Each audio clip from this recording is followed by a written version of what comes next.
बिस्मिल्लाहिर्रहमानिर्रहीम। आज हम इनकम फ्रॉम प्रॉपर्टी पढ़ने जा रहे हैं। इनकम फ्रॉम प्रॉपर्टी के लिए सबसे पहले एक छोटा सा ओवरव्यू ले लेते हैं आज की क्लास के बारे में। इनकम फ्रॉम प्रॉपर्टी के लिए जो चार्जिंग सेक्शन है वो है 15, 15A और 16।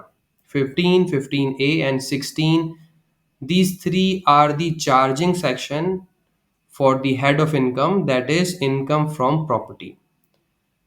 और विथहोल्डिंग सेक्शन जो इनकम फ्रॉम प्रॉपर्टी के लिए है that is section 155, section 155। And what is charging section? Charging section ये बताएगा कि रेंट चार्जेबल टू टैक्स की अमाउंट को कैसे वर्कआउट करना है, कि वो कौन सी अमाउंट ऑफ रेंट होगी जो इनकम फ्रॉम प्रॉपर्टी में हमें टैक्स करानी है। और विथहोल्डिंग सेक्शन ये बताएगा टेनेंट को जो पेमेंट करने वाला है कि क्या परसेंटेज ऑफ टैक्स विदहोल्ड करनी है at the time of payment of rent. और जो बेसिस ऑफ चार्जेबिलिटी होती है इनकम फ्रॉम प्रॉपर्टी के लिए वो एक्रूअल बेसिस होती है। और इनकम फ्रॉम प्रॉपर्टी किस टैक्स रिजीम में, किस मेथडोलॉजी से इसकी टैक्सेशन होती है, जैसे हमने पढ़ा था टैक्स रिजीम्स में, normal tax regime, final tax regime, minimum tax regime. तो ये नॉर्मल टैक्स रिजीम में फॉल करता है। क्यों करता है? क्योंकि जो सेक्शन 155 की टैक्स डिडक्शन होती है उसका क्रेडिट 168 में, सेक्शन 168 में अवेलेबल है। और मजीद ये कि सेक्शन 155 में कहीं भी ये नहीं लिखा कि ये टैक्स जो डिडक्ट हो गया है ये मिनिमम टैक्स है या फाइनल टैक्स है। और सेक्शन 169 जो फाइनल टैक्स का है वो भी 155 सेक्शन को इंक्लूड नहीं करता। तो ये वजह है कि बेसिस ऑफ टैक्सेबिलिटी जो है इसकी टैक्स रिजीम एनटीआर बनती है, नॉर्मल टैक्स रिजीम, जो हमने पढ़ा था। Net basis, net income basis taxation होती है कि जो प्रॉफिट आएगा हम उस पर टैक्स कराएंगे। फिर मजीद इसमें हम ये पढ़ेंगे कि हम देखेंगे कुछ रेंट हैं जो हैं तो प्रॉपर्टी रिलेटेड, लेकिन वो इनकम फ्रॉम प्रॉपर्टी में टैक्स नहीं होंगे, वो इनकम फ्रॉम अदर सोर्सेज में टैक्स होंगे। उसकी हम लिस्ट देख लेंगे। और बस ये ओवरव्यू है। अब हम बढ़ते हैं अपने सेक्शंस की तरफ। इससे पहले एक बात और कर लेते हैं कि फेयर मार्केट वैल्यू का कॉन्सेप्ट भी यहाँ चलेगा, कि जो रेंट है वो फेयर मार्केट वैल्यू रेंट होना चाहिए। फॉर एग्जांपल, अगर मार्केट में एक अपार्टमेंट 1 लाख रुपए किराए पर है, आप ऐसा नहीं करेंगे कि आप एक फेक एग्रीमेंट बनाकर 50,000 रुपये किराया ऑफिशियल लें और 50,000 अनऑफिशियल लें। तो कमिश्नर के पास पावर है, वो आपसे ये कहेगा कि 1 लाख रुपए इसका फेयर मार्केट वैल्यू रेंट है, तो आप अपना रेंट रिवाइज करें और आपको वो कन्फ्रंट करा सकता है। इन अदर वर्ड्स, आपका कोई दोस्त है, आप उसको किराए पे दे देते हैं एक अपार्टमेंट 50,000 रुपए का, जबकि फेयर मार्केट वैल्यू रेंट है 1 लाख रुपए, तो आपके पास टैक्सेबिलिटी 1 लाख रुपए पे होगी, 50,000 रुपए पे नहीं होगी। तो तो जो रेंट है उसको वही चार्जेबल टू टैक्स वही अमाउंट होगी जो फेयर मार्केट वैल्यू रेंट है, जिस पे एक आम आदमी को, एक आम इंसान को मार्केट में जाकर वो अपार्टमेंट या वो जगह, वो जमीन किराए पे मिलती है। आज जो पढ़ना है ये उस सब की समरी हमने डिस्कस कर ली। अब हम step by step section 15, 15A, section 16, section 155 और कुछ मजीद चीजें देखते हैं। Section 15, income from property. Subsection 1, the rent received or receivable by a person for a tax year other than exempt from tax under this ordinance shall be chargeable to tax in that year under the head income from property। ये कहा जा रहा है कि जो taxable rent है वो tax हो जाएगा इनकम फ्रॉम प्रॉपर्टी में, और एग्जेम्प्ट को एक्सक्लूड कर दिया है जो कि ऑर्डिनेंस में लिखा हुआ है। मैंने यहाँ रेफरेंस डाल दिया है, section 41, rental income from property for agriculture purpose. अगर आपकी एक ऐसी प्रॉपर्टी है जो आपने किसी कल्टीवेटर को, किसान को, जो ज़राअत का काम करते हैं उनको किराए पर दी है और वो उस पर ज़राअत कर रहे हैं, तो आपको मिलने वाला रेंट आपके हाथ में एग्जेम्प्ट हो जाएगा, being landlord, that you have provided, you have let out your property to a cultivator and the land is situated in Pakistan and cultivation activity is being done on that land, तो आपके लिए वो जो rental income होती है वो exempt होती है। तो ये एक एग्जाम्प्ट इनकम सेक्शन 41 में लिखी हुई है। और उस ज़मीन के साथ जो भी बिल्डिंग या स्टोरेज हाउस जो उस ज़मीन की ज़रात की एक्टिविटी को फैसिलिटेट करने के लिए इस्तेमाल होता है, उसका रेंट भी एग्जाम्प्ट होता है। ये भी सेक्शन 41 में प्रोवाइडेड है। अब सब सेक्शन 2 देखते हैं। Subject to subsection 3, rent means any amount received or receivable by the owner of land or a building as consideration for use or occupation of or the right to use or occupy the land or building and includes any forfeited deposit paid under a contract for the sale of land or a building। इस subsection 2 में दो element निकाल लें आप। मैंने इसको आसान करके ये ब्लू कलर में लिख दिया कि rent is sum of, rent मजमुआ है दो चीजों का। Number 1, consideration for the use and occupation of land and building, कि वो मुआवजा जो आपने अपनी बिल्डिंग या लैंड किसी को दी है और वो उसको इस्तेमाल कर रहे हैं, उसको कब्जा किए हुए हैं, उसका मुआवजा जिसको हम कहते हैं किराया जो आपको मिल रहा है, नंबर 1 वो किराए में शामिल है। Number 2, forfeited deposit under a contract for sale of land और बिल्डिंग। आप एक ज़मीन बेचने के लिए गए, आपने जो बायर था उससे बयाना ले लिया। अब बायर कहने लगा मुझे नहीं खरीदनी, तो आपने 5 लाख का बयाना जब्त कर लिया, तो वो भी इनकम फ्रॉम प्रॉपर्टी में आ जाएगा। तो सबसेक्शन 2 में बस ये है कि रेंट आपने वर्कआउट करना है तो आपको दो फिगर्स ले लेनी है। नंबर 1 जो आपको किराया रिसीव हो रहा है, नंबर 2 जो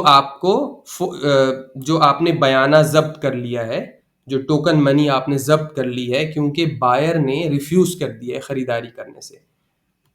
बस इसको देख लें। Rent is sum of number 1 consideration for use और ऑक्यूपेशन ऑफ लैंड और बिल्डिंग, जमीन और बिल्डिंग का जो किराया आपको मिल रहा है।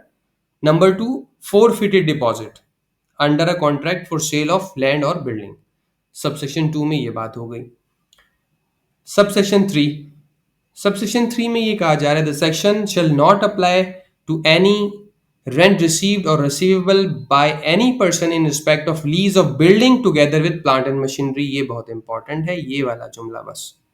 And such rent shall be chargeable to tax under that income from other sources.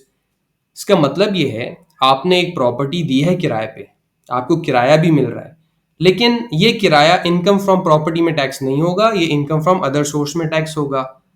कब? जब आपने बिल्डिंग भी दी हो, नंबर 1, और उसके साथ प्लांट एंड मशीनरी भी आपने दी हुई हो, यानी कॉम्बो चीजें, दोनों चीजें दी हुई हैं। ये ब्लू में मैंने इसकी एग्जांपल लिख दी है, जैसे रेंटल इनकम ड्राइव बाय लेटिंग आउट फ्लोर मिल, फीड मिल। अब जो आटा बनाने वाली मिल होती है या पोल्ट्री फीड, एनिमल फीड बनाने वाली मिल होती है, वो 2-2 3-3 मंजिला होती हैं, और बिल्डिंग और जो मशीनरी है वो टुगेदर ही दी जाती है, तभी यूजफुल होती है टेनेंट के लिए, अदरवाइज अलग अलग नहीं किया जा सकता उसे। तो फीड मिल, फ्लोर मिल, ये एग्जाम्पल के तौर पे लिखा है। अगर कोई ऐसी प्रॉपर्टी रेंट पर देता है तो वो इनकम फ्रॉम प्रॉपर्टी सेक्शन 15 में टैक्स नहीं हो रही होगी, वो section 39 income from other sources में टैक्स हो रही होगी। बस इतनी बात है इसमें। सब सेक्शन 3A देखते हैं।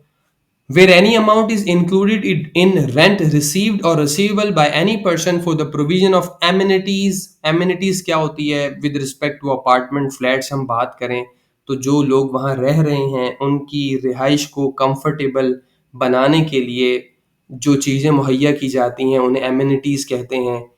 फिर यूटिलिटीज और any other service connected with the rent of building, such amount shall be chargeable to tax under the head income from other sources. अब यहाँ भी आपको रेंट मिल रहा है बिल्डिंग से मुतालिक, लेकिन ये भी इनकम फ्रॉम बिजनेस में टैक्स नहीं होगा, बिल्कुल एज इट इज बात है जैसे हमने सब सेक्शन 3 में की है। अब ब्लू कलर में इसकी एक एग्जाम्पल मैंने लिख दी, such as amount received for provision of utilities के बाद कॉमा होना चाहिए, utilities, then cleaning and security.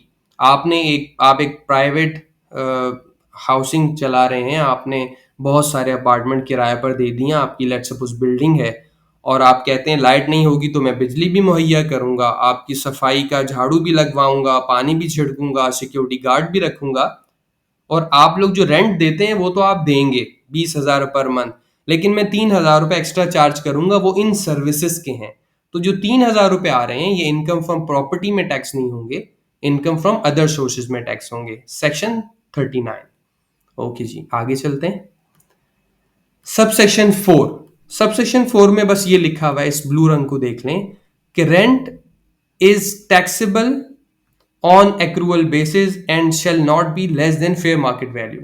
मतलब ये है, फॉर एग्जाम्पल आपका नॉर्मल टैक्स ईयर है और आपने जुलाई से जून तक टेनेंट को घर दे दिया किराए पे, रेंटल एग्रीमेंट बन गया, अब आप रिटर्न जमा करा रहे हैं सितंबर में, लेकिन आपको ये हुआ किसी भी वजह से टेनेंट ने आपको सिर्फ 10 महीने का रेंट दिया था जबकि वो 12 महीने वहीं रहा है, तो जब आप अपनी इनकम कंप्यूट करेंगे तो आप रिसीट बेसिस पर नहीं करेंगे बल्कि आपको 12 महीने का रेंट चार्ज करना है, 12 महीने के रेंट पे टैक्स अदा करना है अपनी एनुअल रिटर्न में, हालांकि उसने जो पेमेंट की है वो सिर्फ 10 महीने की है। तो ये मतलब है कि रेंट की जो टैक्सेबिलिटी होगी वो एक्रूअल बेसिस पर होगी। And shall not be less than fair market value, इसका ये मतलब है मार्केट में वो अपार्टमेंट जितने रुपए का किराए पर चढ़ता है आपने उसी हिसाब से अपनी वर्किंग करनी है, भले आप अपने किसी अजीज को, रिश्तेदार को, भाई को कम पैसों पर दे दें, लेकिन चार्जेबिलिटी आपको फेयर मार्केट वैल्यू रेंट पर करनी है। मसलन एक फ्लैट है जो आपने अपने दोस्त को दे दिया किराए पर 50,000 रुपए पे, जबकि उसका फेयर मार्केट वैल्यू रेंट, यानी अगर मैं एक आम आदमी मार्केट में जाकर उसको किराए पर ले उस जैसा अपार्टमेंट, उसको 1 लाख रुपए रेंट पर मिलेगा, तो आपको अपनी चार्जेबिलिटी 1 लाख रुपए पे करवानी है, 1 लाख रुपए पे टैक्स देना है, भले आप 50,000 रुपए पे दे दें किसी को। तो rent is taxable on accrual basis, यानी 12 महीने का आप रेंट लीजिएगा, और वैल्यू जो होनी चाहिए मार्केट वैल्यू, वैल्यू के आगे रेंट लिखा होना चाहिए, रेंट, तो मार्केट वैल्यू रेंट से कम नहीं होनी चाहिए। ये हमारा खत्म हो गया सबसेक्शन 4। अब सबसेक्शन 5 में ये लिखा है जो मार्केट वैल्यू रेंट का कॉन्सेप्ट है ये एक केस में एप्लीकेबल नहीं है, वो क्या है? शेल नॉट अप्लाई सबसेक्शन 4, यानी जिसमें हमने कहा कि एक्रूअल बेसिस हो और फेयर मार्केट वैल्यू रेंट आप टैक्स कराएंगे, तो जो फेयर मार्केट वैल्यू वाला कॉन्सेप्ट था, shall not apply where fair market value rent is included in the income of lessee chargeable to tax under the head salary. इसको समझने के लिए हम एक एग्जाम्पल बनाते हैं। For example, the employer of mister Qasim, Qasim employee है, has provided him accommodation. Qasim एक एम्प्लॉय है, उनके एम्प्लॉयर ने घर दिया है कासिम को, and included the value of this perquisite in his salary. जाहिर है कासिम के लिए घर का मिलना एम्प्लॉयर की तरफ से पार्ट ऑफ सैलरी है और इसको परक्विजिट कहते हैं।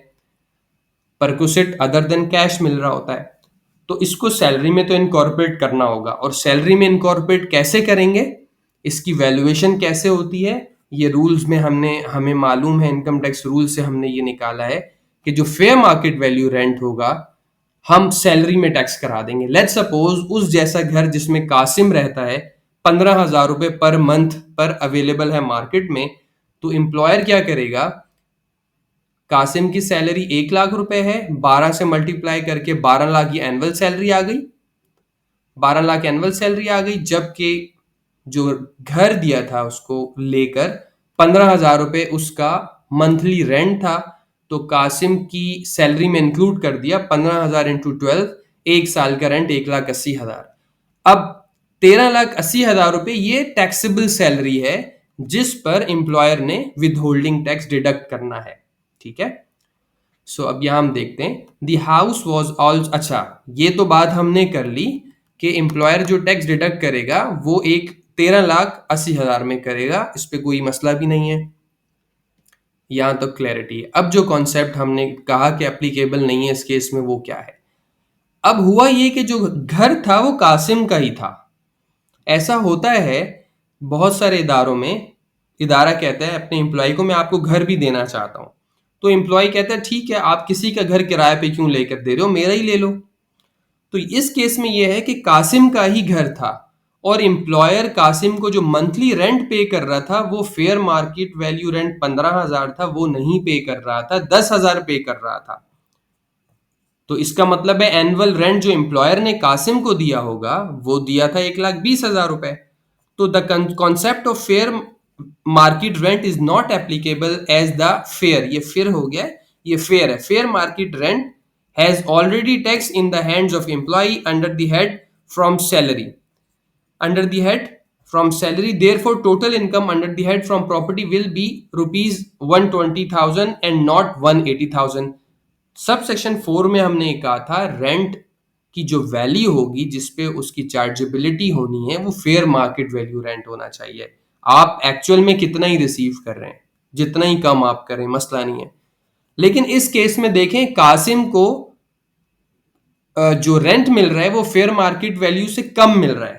अगर हम सबसेक्शन 4 देखें तो होना तो ये चाहिए कि 15,000 रेंट है मल्टीप्लाई 12, 1,80,000 रुपए कासिम के पास टैक्स होना चाहिए income under income from property में। लेकिन हमने कहा नहीं, क्योंकि कासिम एक एम्प्लॉय है और कासिम की सैलरी में fair market value rent tax हो गया है under the head income from salary में, जो कि येलो रंग की हाईलाइट में हम दिखा चुके, ये वाला। तो इस सूरत में कासिम को जो रेंट मिला है वो हम फेयर मार्केट वैल्यू करंट नहीं लेंगे, हम वही ले लेंगे जो एक्चुअल है। लिहाजा आप टैक्स कंसल्टेंट है और कासिम की अगर आप टैक्सेबल इनकम निकालेंगे तो सैलरी आ जाएगी 13,80,000, इसमें फेयर मार्केट वैल्यू रेंट शामिल है, और इनकम फ्रॉम प्रॉपर्टी 1,20,000 आएगी, 1,80,000 नहीं आएगी। लिहाजा कासिम की टोटल टैक्सेबल इनकम होगी 15 लाख रुपए। तो ये सेक्शन नंबर 15 था जिसमें रेंट की चार्जेबिलिटी के बारे में बताया था और रेंट की फिगर कैसे वर्कआउट होगी हुई थी उसकी बात थी। अब सेक्शन नंबर 15A में 15 में जो सेक्शन 15 में जो रेंट की वैल्यू आपने निकाली है उसमें से कुछ डिडक्शंस आप माइनस कर सकते हैं, उनकी लिस्ट 15A में दी हुई है, बस इतनी सी बात है। देखें, in computing the income of a person, अब पर्सन का मतलब है सब लोग, चाहे इंडिविजुअल रेंट रिसीव कर रहा है, चाहे पार्टनरशिप फर्म है, चाहे कंपनी है, तो उन्हें इनकम फ्रॉम प्रॉपर्टी के अगेंस्ट में कुछ एक्सपेंडिचर्स, कुछ अलाउंसेस डिडक्ट करने की इजाजत है। पहला अब हम लिस्ट देख लेते हैं quickly. Number 1, 20% of taxable rent of building. For example आपने बिल्डिंग किराए पे दी हुई है, इसको मजीद पढ़ लेते हैं। इन respect of repairs to a building, an allowance equal to 1/5 of the rent chargeable to tax in respect of the building for the year computed before any deduction allowance under this section। इसका मतलब ये है, और ये जो clause A है ये सिर्फ बिल्डिंग के बारे में है। अगर आपने लेट सपोज बिल्डिंग 100 रुपए किराए पर दी है तो 1/5 का मतलब 1 को डिवाइड करें 5 से तो आ जाएगा 20%। इसका मतलब ये है कि 100 रुपए अगर किराया है बिल्डिंग का तो आप 100 रुपए में से as a repair allowance 20% of 100 rupees यानी 20 रुपए माइनस कर सकते हैं, क्योंकि क्लॉज ए में आपको ये प्रोवाइड किया गया है, एक फॉर्मूला है। क्योंकि डेप्रिसिएशन अलाउड नहीं होता इनकम फ्रॉम प्रॉपर्टी के अगेंस्ट में, तो ये उसका ऑल्टरनेटिव दिया हुआ है। अगर आप बिल्डिंग किराए पर देते हैं तो जो भी रेंट चार्जेबल टू टैक्स आपने वर्कआउट किया है सेक्शन 15 में, आप उसका 20% माइनस कर दें, 1/5 अलाउंस यानी 20% of taxable income, tax 20% of rent chargeable to tax या टैक्सेबल रेंट ऑफ प्रॉपर्टी आप कह सकते हैं। यानी 100 रुपए का रेंट है तो आप 20 रुपए माइनस कर सकते हैं। बी में ये है, क्लॉज बी में अगर आपने इंश्योरेंस, अच्छा ये भी पहला क्लॉज ए भी बिल्डिंग के लिए है, क्लॉज बी भी बिल्डिंग के लिए है, लैंड के लिए नहीं है दोनों क्लॉजेस। आपने इंश्योरेंस प्रीमियम कोई पे किया है कि बिल्डिंग को आग ना लग जाए, कुछ और नुकसान ना हो जाए, तो आप इंश्योरेंस प्रीमियम भी लेस कर सकते हैं, कोई कितना ही अमाउंट हो। फिर ये कि क्लॉज सी में प्रॉपर्टी टैक्सेस की बात की गई है। आप जो प्रॉपर्टी टैक्सेस देते हैं, प्रॉपर्टी टैक्सेस आप इसमें से माइनस कर सकते हैं इनकम फ्रॉम जो आपने tax chargeable rent chargeable to tax निकाला है उसमें से प्रॉपर्टी टैक्स भी आप माइनस कर सकते हैं। उसके बाद क्लॉज डी में आ रहा है ग्राउंड रेंट। ये कोई इनकम नहीं है, बल्कि ये एक्सपेंस है। ये भी प्रॉपर्टी टैक्स की ही तरह जो कमर्शियल प्रॉपर्टीज पे किया जाता है, एक टैक्स है जो कि कमर्शियल प्रॉपर्टीज पर लोकल गवर्नमेंट या प्रोविंशियल गवर्नमेंट को अदा किया जाता है। क्लॉज ई में है कि लेट सपोज आपने एक लोन लिया, उस लोन से आपने कोई बिल्डिंग की कंस्ट्रक्शन या रेनोवेशन की, जिससे आप किराया हासिल कर रहे हैं, तो जाहिर है उस लोन पर कोई इंटरेस्ट या मार्कअप देना होगा आपको, या कोई मॉर्गेज चार्जेस देने होंगे, तो वो भी आप माइनस कर सकते हैं। क्लॉज एफ में ये लिखा है कि इस अगेन, अगर आपने कोई जो लोन लिया है वो HBFC से लिया है या कमर्शियल शेड्यूल बैंक से लिया है, तो जाहिर है अगर इस्लामिक बैंक है तो आप शेयर ऑफ रेंटल इनकम देते हैं। और फर्दर ये कि HBFC के साथ अगर आप कॉन्ट्रैक्ट कर रहे होते हैं तो आप उनको या शेड्यूल बैंक भी ऐसी प्रोडक्ट्स दे रहे हैं जिसमें उन्होंने इस्लामिक मोड ऑफ यानी इस्लामिक मोड निकाला है कि आप लोन नहीं देते बल्कि घर ले लेते हैं, डिमिनिशिंग मुशारका बेसिस पे दोनों मिलके पार्टनर हो जाते हैं और फिर बैंक को रेंट देता है जो कि सेकंड पार्टी कंज्यूमर होता है। बहरहाल इसमें भी यही है कि जो शेयर ऑफ रेंटल इनकम है या इंक्लूडिंग शेयर टुवर्ड्स एप्रिसिएशन इन वैल्यू, बस इसका भी यही समझ लीजिए, इन नेटशेल ये है कि बैंक को लोन के अगेंस्ट या उसकी इक्विटी के अगेंस्ट ओवर एंड अबव जो आप अमाउंट दे रहे हैं, चाहे वो मार्कअप है, चाहे वो शेयर ऑफ रेंटल इनकम है, चाहे वो वैल्यू अप्रिशिएट हुई है उसका शेयर है, तो वो भी आप माइनस कर सकते हैं। Clause G, where the property is subject to mortgage और other charge the amount of profit और इंटरेस्ट, ये भी उसी से मिलती जुलती बात है। पिछले तीनों क्लॉजेस का खुलासा ये है, किसी शेड्यूल बैंक को, HBFC को, किसी इस्लामिक बैंक को, आप जो भी amount over and above of the principal amount पे कर रहे हैं वो आप माइनस कर सकते हैं, इंक्लूडिंग मॉर्गेज चार्जेस, प्रोवाइडेड कि आपने ये जो पैसा लिया था ये उस बिल्डिंग को बनाने के लिए लिया था या रेनोवेट करने के लिए लिया था जिससे आप रेंटल इनकम ड्राइव कर रहे हैं। Clause number H, clause number H में ये लिखा है कि किसी भी तरह के एडमिनिस्ट्रेटिव एक्सपेंसेस हों, कोई बंदा रखा हुआ है कलेक्शन करने के लिए रेंट के लिए, या एक ऑफिस बना हुआ है जिसकी कोई कॉस्ट आ रही है, वहां एक बिल्डिंग है, आपके पास बहुत सारे फ्लैट्स हैं, लोग आते हैं, आपने एक ऑफिस मेंटेन किया हुआ है, लोग आते हैं कहते हैं हमें किराए पे घर चाहिए, तो आपकी बहुत सारी एडमिनिस्ट्रेटिव कॉस्ट होगी। लेकिन ये सारी की सारी कॉस्ट सिर्फ इसलिए होनी चाहिए कि आप इनकम फ्रॉम प्रॉपर्टी ड्राइव कर रहे हो, किसी और पर्पस के लिए ना हो। तो इस तरह की जितनी भी आपके खर्चे होंगे वो सब आप इनकम फ्रॉम प्रॉपर्टी के में से माइनस कर सकते हैं, और ये उन सब खर्चों से अलावा है जो हम पीछे पढ़ चुके हैं क्लॉज जी तक, ये आगे पढ़ेंगे क्लॉज एच के आगे। लेकिन इसमें एक रिस्ट्रिक्शन है कि any expenditure not exceeding 4% of rent chargeable to tax, मतलब ये जो आपने सेक्शन 15 में चार्जेबल रेंट निकाला है उसका 4% वर्कआउट करेंगे। लाइक अगर 100 रुपीज है तो 100 रुपीज के अगेंस्ट में जो खर्चे अलाउेबल हैं वो सिर्फ 4 रुपए के हैं, इससे ज्यादा के आप खर्चे आप नहीं रख सकते, आप नहीं माइनस कर सकते। और ये खर्चे एडमिनिस्ट्रेटिव नौयत के हो सकते हैं, कलेक्शन चार्जेस क्या है कि आपने लोग रखे हुए हैं जो रेंट कलेक्ट करते हैं, वगैरह वगैरह। उसके बाद क्लॉज आई में ये है कि any expenditure paid or payable by the person in the tax year for legal services acquired to defend the person's title to property or any suit connected with the property in a court।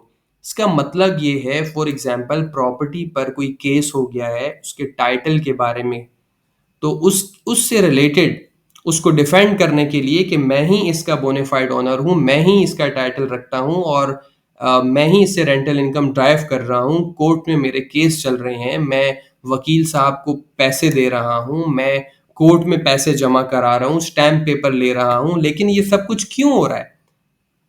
To defend the person title to the property, या कोई case connected है property से, तो वो खर्चा भी allowed है। लेकिन लेट्स से कि आपके 10 अपार्टमेंट हैं और आप 10 अपार्टमेंट का जब भी आप कोई नया किराएदार आता है आप रेंट एग्रीमेंट बनवाते हैं और वो रेंट एग्रीमेंट के 3,000 चार्ज कर लेता है। अगर 100 दफ़ा रेंट लोग आए हैं या 10 दफ़ा आए हैं तो आपने एक अमाउंट अच्छा खासा वकील साहब को दिया है, तो वो खर्चा यहाँ अलाउड नहीं है। हाँ, वो खर्चा ऊपर वाले में आ सकता है जो 4% तक जिसके अंदर रिस्ट्रिक्शन है। Administrative and collection expenses H में आ सकता है, आई में नहीं आ सकता। आई में तो बता रहे हैं कि to defend the title of property या कोई केस कनेक्टेड है प्रॉपर्टी से। फिर क्लॉज नंबर जे है, इसमें ये कहा गया है कि अगर कोई आपका टेनेंट था और उसने आपको किराया नहीं दिया है और उसने अपना आपका घर खाली खाली कर, अच्छा कंडीशंस क्या है, आपको किराया, लेट्स से फॉर एग्जांपल आपने 12 महीने हैं, 12 महीने में 100 रुपए किराया था, 1200 रुपए तो किराया हो गया। लेकिन हुआ ये कि 1200 रुपए में से 200 रुपए आपको नहीं मिले। अब मुझे ऐसा करना चाहिए कि मुझे तो 1000 रुपए पे टैक्स देना चाहिए क्योंकि 200 रुपए तो मुझे मिले ही नहीं है। तो क्लॉज जे अलाउ कर रहा है अनपेड रेंट को भी an allowance equal to unpaid rent. अगर कोई ऐसा किराया जो आपको रिसीव नहीं हो रहा है उसको भी आप डिडक्शन के तौर पे माइनस कर सकते हैं, लेकिन कुछ कंडीशंस बताई हैं कि जो टेनेंसी है वो बोनाफाइड होनी चाहिए, सही होनी चाहिए। फिर ये कि जो टेनेंट है जिसने ऐसा किया है उसको घर खाली कर देना चाहिए, या खाली नहीं किया तो आपने कोई स्टेप्स लिए हैं कि वो मजबूर हो जाए घर खाली करने के लिए। फिर ये कि आपने लीगल प्रोसीडिंग स्टार्ट कर दी हैं, एक्सेप्ट ये कि वो इतना कम पैसे हैं और यूजलेस होगा लीगल प्रोसीडिंग स्टार्ट करना, ये कंडीशन भी मीट हो। और मजीद ये कि जो अनपेड रेंट आप माइनस कर रहे हैं वो रेंट चार्जेबल टू टैक्स में इंक्लूडेड हो। यानी जैसे हमने बात की 100 रुपीज मंथली रेंट है, तो 12 महीने का रेंट 1200 हो, तो आप 1200 लेकर 200 माइनस कर दें, एक्सेप्टेबल। लेकिन ऐसा मत कीजिएगा आपने कहा 10 महीने का रेंट लिया है तो 10 महीने का रेंट 1000 रुपए बना 100 रुपए के हिसाब से, उसमें से आप जो है 200 रुपए निकाल के 800 रुपए टैक्स कर दें, ये गलत है। तो ये जो बात लिखी हुई है, the unpaid rent has been included in the income of person chargeable to tax under the head income from property, यानी उसको आप इनकम फ्रॉम प्रॉपर्टी में ले चुके हो, अपनी ग्रॉस रिसीट में शामिल कर चुके हो। तो बस ये एक लिस्ट प्रोवाइडेड थी कि ये एक्सपेंसेस आप माइनस कर सकते हैं उस अमाउंट में से जिसको हम क्या कहते हैं, rent chargeable to tax. Okay, sub section 2 में क्या लिखा है कि where any unpaid rent allowed as deduction is wholly recovered the amount recovered shall be chargeable to tax. यानी आपने अभी हमने जो एग्जांपल बनाई 200 रुपए आपने माइनस कर दिए थे कि ये अनपेड रेंट है और कंडीशंस भी मैंने मीट कर ली हैं, लेकिन अगर कभी भी सब्सिक्वेंटली वो आपको रिकवर हो जाता है तो डेफिनेटली सी बात है उसे हमें अपनी इनकम बना लेना चाहिए ताकि हम उसको टैक्स दे दें, क्योंकि हमने उस अमाउंट पे टैक्स सेव कर लिया था। और उसके बाद सबसेक्शन थ्री में ये लिखा है कि, इसको देख लें जो ब्लू कलर में लिखा है, हमने ये बात की थी कि आप कुछ एक्सपेंसेस एक्रूअल बेसिस पे या पेमेंट बेसिस पे लेस कर सकते हैं। जैसे हमने कहा कि 4% तक, जिसमें कोई लोग रखे हुए हैं कलेक्शन के लिए या आप एक ऑफिस मेंटेन कर रहे हैं, कोई यूटिलिटीज के खर्चे हो सकते हैं, लेकिन वो 4% से ज्यादा ना हो। उससे मुतालिक एक बात ये लिखी हुई है, अगर आपने कोई खर्चा क्लेम कर लिया है तो वो आपकी एक अलाउेबल डिडक्शन है, लेकिन expenses claimed shall be paid with in 3 years after close of tax year. लेकिन अगर आपने खर्चा क्लेम किया, लेट्स से आपने कहा कलेक्शन के लिए 6 बंदे रखे हुए, उनकी सैलरी पूरे साल की जो है 3 लाख रुपए, आपने एक्सपेंस क्लेम कर लिया। अब आपको ये एक्सपेंस जो है आपने एक्रूअल बेसिस पे क्लेम कर लिया, 3 साल के अंदर अंदर अंदर पे करना है। 3 साल कैसे काउंट करेंगे, after the close of financial year. For example मेरी टैक्स ईयर 22 की रिटर्न में मैंने 6 लाख रुपए का एक्सपेंस क्लेम कर लिया, तो और मैंने पेमेंट नहीं दिखाई थी। अब या टैक्स प्लानिंग के लिए ऐसा किया, अब लेकिन अब 6 लाख रुपए की मुझे पेमेंट तो करनी ही करनी है। अब ये क्या टाइम पीरियड है आपको, 2022 क्लोज हो गया, 22 के बाद 3 साल, 23, 24, 25, 25 तक इसकी पेमेंट हो जानी चाहिए। अगर नहीं हुई तो चौथे साल में इसको दोबारा unpaid liability shall be chargeable to tax in 4th year. इस अमाउंट को जो आपने एक्सपेंस क्लेम किया है और पेमेंट नहीं की है, चाहे वो जेन्युइन है पेमेंट नहीं की है, चाहे वो गलत है फेक है पेमेंट नहीं की है, चौथे साल में आपने इसको इनकम फ्रॉम प्रॉपर्टी में ऐड करके इसको टैक्स करा देना है।